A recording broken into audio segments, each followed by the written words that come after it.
The RC version of the new iOS 26.1 is finally here, meaning that iOS 26.1 will now be released to the public in just a few days. Of course, after delaying it for a day and also releasing it a few hours after the usual schedule where Apple releases updates, we finally have the update here. So we're taking a look at the RC version. I will show you guys some more new features that you will be able to find on this update, and also some really important things that you need to know about iOS 26.1 moving forward. Now, before we get into all that, I just want to ask you guys for a really quick favor. Most of you guys that watch my videos are still not subscribed to the channel, so if you enjoy the videos and you want to see more of them, hit the subscribe button. It really helps the channel a lot. Now, first off, let's take a look at some of the details of the new iOS 26.1 RC, and as you can see right here, the update, the release candidate on my device here on the iPhone 15 Pro Max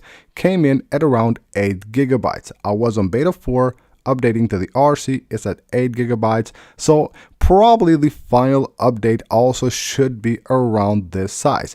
Now, when Apple actually releases the RC version, it usually will actually reinstall iOS on your device completely. That's why it's too big, as you can see, at 8 gigabytes, even though even the betas came in at around 12 gigabytes on my device. They were actually quite huge, but expect to have an update at around 8 gigabytes, meaning that you will need to probably have 16 to 17 gigabytes of free storage on your iPhone in order to actually update to the new iOS 26.1. Now let's take a look at the new build number of this update.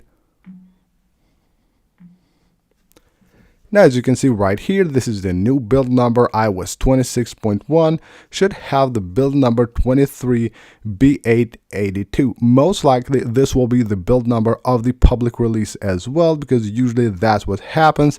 If there is a new update with a new build number, most likely there will be also another update for users that already have installed the RC version of iOS 26 on their devices. Now, if you have the RC version, you have it installed on your device, just know that you won't be getting the public release of iOS 26.1. Again, you already have it if you have the RC installed, meaning that you don't need to actually install the public version at all. Now, if there is another update with a new build number, then you will get an RC2 on your device as well, so you can update from this one to that newer one with a new build number. So what's new with this update? Well, we have a few changes here. First of all, as you probably know, on the Photos app, when you would 3D touch or just select a photo, you will see this new menu with the share and the favorite and the delete button. This is not new on the RC, it has been here before, but now if you actually select multiple photos and you tap the three dots, and you will see now the menu has changed for this as well. So now at the top you will have the hide button, the favorite button, and the play as slideshow button. These are two new buttons that will be added to the top of the menu once you have selected multiple photos with iOS 26.1. Now, as you probably know, with timers and alarms on iOS 26.1, Apple has added a new feature where you would slide to turn them off, the alarm and the timer as well, just like you would slide to unlock your device previously on old iOS versions. Now, there is a change there, so you can see if we just go ahead and start a timer right here, you can see once we go to the lock screen, we have that slide to turn off.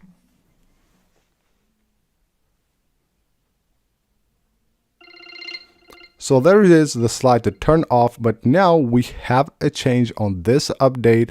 If you now go to your settings and you go under accessibility right here, and if you go to touch, find the touch settings, scroll all the way down here, you will have an option called prefer single touch actions. This will mean that it will actually disable that. So if you prefer just to tap to stop them, not to slide, then you will have the new option right here. So again, if we go to the lock screen and wait for this timer to go off, you will see it. So you will basically have just a button instead of a slider.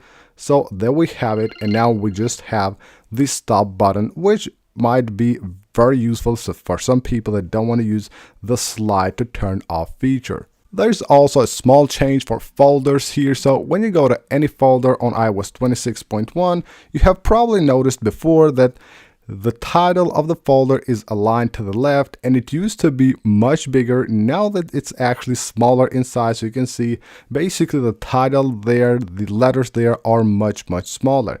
And also another like small change right here, but that we need to mention, if you go under Apple Intelligence and Siri, you will see that now it says beta. This was on beta, of course, since its release, but with the 4th beta of iOS 26.1, Apple had actually removed the beta badge right there from Apple Intelligence, and now it's back, meaning that it is still on beta. And now let's move on and talk about some other important things. The performance on iOS 26.1, first of all, is amazing. Now you can see the Geekbench score right here. This is the best score that I got on my device on the iOS 26.1, and as you can see, the single core score is over 3,000 there. Amazing, the best score that I got on this device on any iOS version, even iOS 18.5, which was really good. And then the multi-core score here at 7,678. Again, a great score, and it shows even on daily use. Of course, it will have a few bugs here and there, a few glitches here and there, but nothing that it's actually very annoying or that it will actually just annoy you using your iPhone on daily basis. Overall, it's very smooth. All the animations, everything is super smooth, super fast, so it's really a great update when it comes to performance. Now, of course, talking about updates, we have to talk about battery life. iOS 26.1 has a decent battery life. Expect to get the exact same battery life as you get on iOS 26 right now, or 26.0.1. Maybe 1 or 2% better, but it's basically pretty much the same. Now, these times right here are all, of course, on the 4th beta. We'll have to wait for a few more days and see how it will actually perform with the RC. But again, I don't expect any major change. So if you're currently on iOS 26 or the iOS 26.0.1, just expect to basically get the same battery life as you're getting right now, even when updating to the new iOS 26.1. And last but not least, let's talk about release. So taking a look, of course, here at the calendar, most likely iOS 26.1 will be released to the public this Monday. That will be November 3rd.